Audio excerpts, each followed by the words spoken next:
ఒకరోజు ఉదయం బంటి ఉత్సాహంతో మేల్కొన్నాడు. ఈ రోజు నేను పెద్ద పండును వెతకాలి అని తన మనసులో అనుకున్నాడు. అప్పుడు అతను అడవిలో లోతుగా నడుస్తూ గాలిలో పరిమళాలను పీల్చుకుంటూ ఆ విశేషమైన పండును కనిపెట్టేందుకు ప్రయత్నించాడు. అతను అడవిలో నడుస్తూ ఉండగా ఒక పొదపై ఎర్రగా మెరుస్తున్న బెర్రీలు కనిపించాయి. అవి ఎంతో సువాసనగా ఉన్నాయి, కాని బంటి వాటిని పట్టించుకోలేదు. ఇవి చాలా చిన్నవి.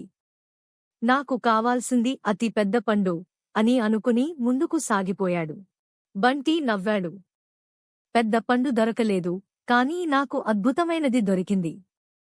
ఈ చిన్న బెర్రీలు చాలా రుచిగా ఉన్నాయి. నేను పెద్ద పండును వెతకడంలో చుట్టూ ఉన్న చిన్న చిన్న తీయని బెర్రీలను ఆస్వాదించడం మర్చిపోయాను అని అతను చెప్పాడు. చిక్కు చిరునవ్వుతో కొద్దిసేపటి తర్వాత చిక్కు కుందేలు ఒక చెట్టు దగ్గర చిన్న బెర్రీలు తింటూ కనిపించింది. శుభోదయం బంటి అని చిక్కు సంతోషంగా పలికింది. ఇవి చాలా తియ్యగా ఉన్నాయి. నువ్వు కూడా తింటావా అని చిక్కు అడిగింది. వద్దు చిక్కు అని బంటి తలూపింది. నేను చిన్న పండ్లను తినను.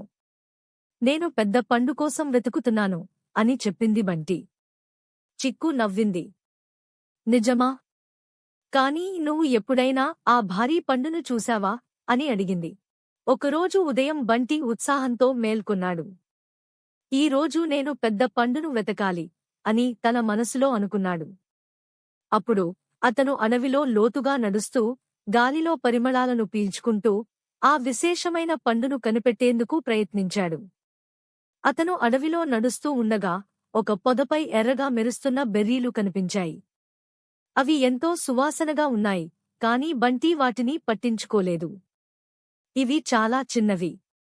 నాకు కావాల్సింది అతి పెద్ద పండు అని అనుకుని ముందుకు సాగిపోయాడు. బంటి భారీ పండును తినాలని ఆశించే ఎలుగుబంటి. చిక్కు చిన్న విషయాల్లో ఆనందించే తెలివైన చిన్న ఉడుత. అడవిలో ఒక పెద్ద ఎలుగుబంటి ఉండేది. అది ఒక ప్రత్యేకమైన పెద్ద పండు గురించి వినింది.